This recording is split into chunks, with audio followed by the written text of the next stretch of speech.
Welcome to lecture 2. So let's continue our discussion on the next topic, nucleophiles and electrophiles. So the term phile comes from the Greek word love. So nucleophiles are materials. So whenever you see the term philes, you remember that these are things that are attracted towards. So nucleophiles are the ones that are attracted towards positive charges, and electrophiles are the ones that are attracted towards negative charges. So these are compounds that involve polar reactions, which involve ions as reactants, intermediates, and also under or products. So the negative charges here are generally attracted to positive charges. In the same way, electron-rich species get attracted towards electron-deficient species. So when you look at a polar compound, so the chlorine here is partially negative and the carbon here is partially positive. So because the electrons are more towards the chlorine, so the carbon here can be said to be electrophilic, because here the carbon does not have equitable distribution of the electrons between them, because chlorine is trying to push all the electrons towards itself. Now let's take another example here. Let's say in place of chlorine, let's say if it had lithium. Lithium here would push the electron distribution towards chlorine, meaning that chlorine would be partially negative and lithium would be partially positive. In this, there is a lot of electron richness towards the carbon. So we can say that the carbon here is nucleophilic. So when the electron pair is moving away from the carbon, we call it electrophilic. When the electron pair is moving towards the carbon, we call it nucleophilic. So this is the idea behind a nucleophile and an electrophile. So let's come back to the nucleophile. So a nucleophile is an electron-rich species, and generally a nucleophile is the one that can donate a pair of electrons. Most commonly, as broadly as possible, we can define nucleophiles as Lewis bases. Remember that Lewis bases are electron pair donors. So we can call simply any nucleophile is an electron pair donor. So the more polarizable the nucleophile, the stronger the nucleophile. So the more polarizable it is, the stronger it is, which means that if you have a negative charge, that is more nucleophilic than that of a partial negative charge.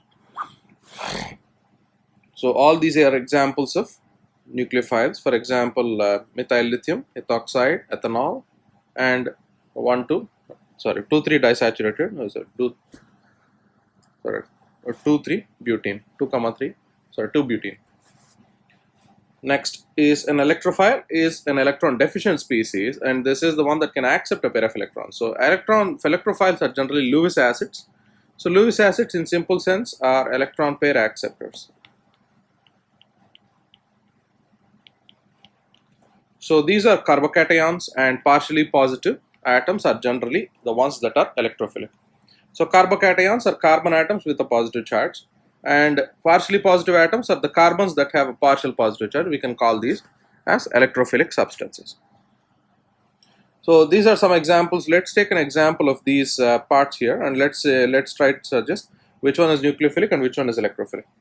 So the one way we can decide this is by three ways we can decide whether it's a nucleophile. One, whether it has an inductive effect, whether it has a lone pair, or whether it has a pi bond. So when you have an inductive effect is where we have two atoms that are separated by their electronegativity higher than general. So then we can say that those are inductive effects. So the first thing we know that this is an inductive effect, which means that the carbon here becomes electrophilic. So this is an example where the carbon here is partially positive. Nitrogen and carbon, so this is partially positive. Carbon here is partially positive, right? Next, oxygen, again, carbon here is partially positive. So carbon here again is right next to the oxygen that is negatively charged. So this oxygen negative here becomes a partially negative, so negatively charged substance. So here, this carbon here, we can consider that the pi bond here can be considered to be a pi bond here. Now, so which of these are the ones that are partially positive?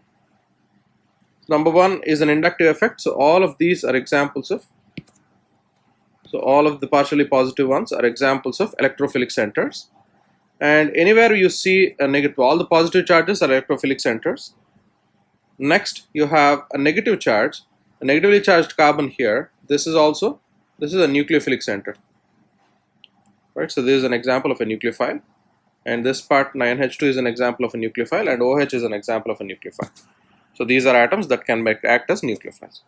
Now the easiest way to show the reactions is in organic chemistry is to write mechanisms. To write mechanisms, what we do is we write arrows and we push arrows from one point to the other point.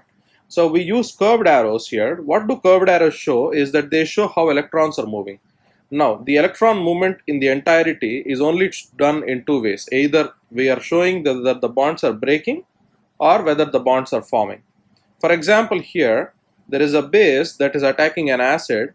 So the base it hits the proton, and the proton donates its electrons back to the acidic anion.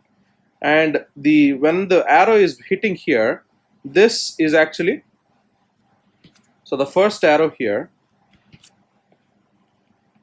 is forming a bond. The second arrow is breaking a bond. So this is forming a bond and this is breaking the bond. So there are these types of arrows in general. Electron movement can be divided into four ways: nucleophilic attack, loss of a leaving group, proton transfer, and rearrangements. Let's look at first a nucleophilic attack. So a nucleophile always attacks an electrophile. So you have Br minus, this is a nucleophile, and a positive carbocation that attacks the negative to positive charge. So this is gonna be a one that attacks so the nucleophile will also, you start the arrow at the nucleophile, you end it at the electrophile, and finally write down the compound. So the tail of the arrow starts on the electrons, the head of the arrow ends on the nucleus with a positive charge, and the electrons end up being shared rather than being transferred. Remember the term, these are not being transferred, they are being shared, so that's why they create a bond.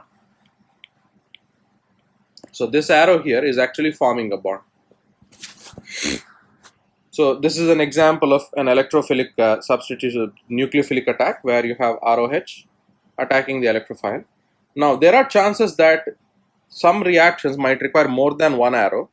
So this is where you get resonance structures. So one reason we generally use is what we call as a resonance arrow, where rather than writing directly onto the structure, we can write it as one single arrow by converting the compound, the nucleophilic electrophilic compound, into its resonance structures. So pi bonds here can also act as nucleophiles, and they themselves can act as nucleophiles, resulting in the formation of the compound. Next, the second one is the loss of a leaving group. So loss of a leaving group is a heterolytic bond cleavage, where an atom under excess term will leave on its own by taking its own electron pair with it. So an atom or group takes the electron pair with it. So here bromine is the arrow that you shown here is where bromine is taking its electron pair and leaving the carbon with a positive charge, because that notice that there are two electrons here and both the electrons are being taken by bromine. So which means carbon is now pars positive, and bromine here is negative. So it is the common one for more than one curved arrow shown to be necessary to show the loss of a leaving group. For example, here when the chlorine moves, the charge has to rearrange itself. So because the charge has to rearrange itself, there are chances that you might see multiple arrows. The next one is proton transfer. There are two types of proton transfer, whether we have an acidic proton transfer or a basic proton transfer. In an acidic proton transfer, you have an atom attacks the acidic proton, and the proton donates its electrons back to the oxygen and attaches itself onto that atom. This is an example of proton transfer. This process is called deprotonation. So this is a deprotonation of a compound. Is sometimes shown as a single arrow. So when you want to remove the proton, so this process is called protonation. And this process here, when we have one arrow, then we are removing the proton by donating its electron back to the compound. This is an example of deprotonation. So this is an example of deprotonation. So multiple arrows may be necessary to show the complete electron flow when you have proton exchange. So such electron flow here can also be thought as a proton transfer combined with resonance. So you have two things that are happening at once. Next one is rearrangements. Rearrangements happen when carbocations generally undergo stabilization by the neighboring groups through a slight orbital overlapping. This process is called hyperconjugation, where the atom tries to rearrange itself in order to facilitate the right orbital overlap. So this is an example of hyperconjugation. So hyperconjugation is more, it's a trend that moves a carbon atom towards more substituted compounds. For example, a methyl positive charge is not stable, but a tertiary positive charge is much more stable. So this is an example of where hyperconjugation explains the carbocation stability trend. Now, increasing the substitution increases the stability of the carbocation, because the more the number of adjacent sigma bonds, the more the easy it is to have an empty p orbital. So one of them is 1,2-dihydride shift, where an atom moves to the positive charge. We can show an arrow where the hydrogen from one carbon moves to the other carbon, resulting in the positive charge going back to the other carbon. So this is where the positive charge is moving from position 1 to position 2 in order to increase its stability, because now here it is a primary carbon, sorry, it is a secondary carbon. When it goes here, it becomes a tertiary carbon. So that's why this is an example. The other types of shift is 1,2-methide shift. Methide shift is where CH3 moves in place of H. So the entire CH3 group moves and positive charge becomes more stable. So these shifts can only occur from an adjacent carbon. You cannot have jumping 2 or 3 positions. And these shifts only occur if you have a more stable carbocation results. Now, most reactions involve multi-step mechanisms where we cannot have simply one arrow. We have one or more than 4 patterns that can cover up the entire reaction. So most common reactions generally have 2 of the patterns in a single mechanistic step. So, but remember the 4 ones that are there. So let me repeat them back again: a nucleophilic attack, loss of leaving group, proton transfer, and rearrangements. These 4 are the most common ones that you will see in organic chemistry throughout the entire course. So how to push the arrows here, how to draw these curved arrows. So the first rule is the curved arrow always starts on a pair of electrons. That's generally a shared pair in the bond or a lone pair. So you always start from a lone pair to a bond and the bond to lone pair. So remember this term: lone pair to bond and bond to lone pair. This is a common mechanism that we generally use, so to result in the formation of the bond. Now the second arrow here in the second part is not shown correctly, because here we are specifically saying that the chlorine is the one that receives the electrons.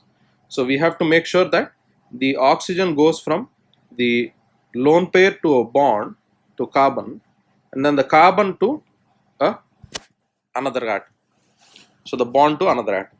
So this is an example where we have formation of a bond. So notice that here you cannot have more than 4 bonds, which means that you cannot push an arrow to an atom that already has 4 bonds. So this is something that violates the octet rule. And when it can happen provided that you add another arrow. For example, here I'm adding another arrow of chlorine, where chlorine leaves at the same time. This does not violate the octet rule. So when you want to push it, make sure that you push in such a way that it still doesn't violate the octet rule. Next, any curved arrow drawn should describe one of the 4 patterns that we have discussed. So here, this pattern that we have seen here is a nucleophilic attack, because chlorine is negatively charged. So this is a nucleophilic center, partially positive center. So which means there is a nucleophilic attack basically. So, and there is a loss of leaving group that is happening, because chlorine is going to leave once the nucleophilic attack happens. So this arrow here is, the second arrow that we see here is unreasonable, because it violates the octet and it does not match any one of the 4 patterns. So unless it matches the 4 patterns, we can say that we cannot use those. Next, how do you identify the carbocation rearrangement? So first, identify the hydrogen atoms or the methyl groups on the neighboring carbon of an atom. So notice that whenever you have a positive charge, look, there are 2 carbons adjacent to it. When they have 2 carbons adjacent to it, identify which one is more stable and which one has less number of protons. So here this has 2 protons and here there is only 1 proton. Always the hydride shift happens towards the one that has less number of protons. So which means that the positive charge here will always move towards the more substituted carbon. So this is how we can remember the way in which they generally move. Now, tertiary carbocations typically will not rearrange unless there is a resonance stabilized cation formed. So when you have a resonance stabilized cation, only then there is a chance that they can move. So this is a common thing that you have already seen before. Next one is reversible and irreversible reaction arrows. So this is an example of an irreversible reaction arrow. This is an example of a reversible reaction arrow. Now, which reactions do I show reversible and which reactions do I show irreversible? So some reactions are drawn as equilibrium and some reactions are drawn as irreversible. Now, the question of reversibility is both kinetic and thermodynamic question, and it depends on both of them. For example, if the attacking nucleophile is a good leaving group, then there is going to be a reversible attack, which means that there is a chance that this compound will go back and form the original process again. Now, the reverse process occurs at an appreciable rate, then we can consider reversibility arrow. If there is attacking nucleophile is a poor leaving group, for example, in place of say chlorine or other structures, we have CH3. This is a bad leaving group, so then this reaction in reverse will not occur. So this is an example of where we can use irreversible reaction arrows. Now, this is completely dependent on kinetic and thermodynamic stability. So that's the reason why this is something that is generally decided by the reaction and by the compounds in the reaction. Now, all proton transfer processes are reversible. Only if the pKa difference is 10 units more, only then we can consider it to be irreversible. For example, the pKa difference between the acids here is greater than 10. We can consider this to be irreversible. And here the acid difference is not greater than 10, so we can consider this to be reversible. So carbocation rearrangements again are generally irreversible because the positive charge will not move towards the less substituted carbon. So thermodynamically, there is no driving force for more than one carbocation. So remember that proton transfers are generally reversible. Proton transfers are reversible and carbocations are generally irreversible. So when we consider thermodynamic equilibrium, so in addition to the comparing the relative energies, we also use the Le Chatelet principle to consider the structure. For example, in this compound here, the nitrogen here does not have any chance of going back and attacking the negatively charged carbon. So which means that this is an example where the reaction might be impossible for the reaction to be reversible. So this is the idea here. So this is how we can decide reversible and irreversible reactions. So with this, we end our lecture on chemical reactivity and mechanisms. I will see you all again in the next lecture.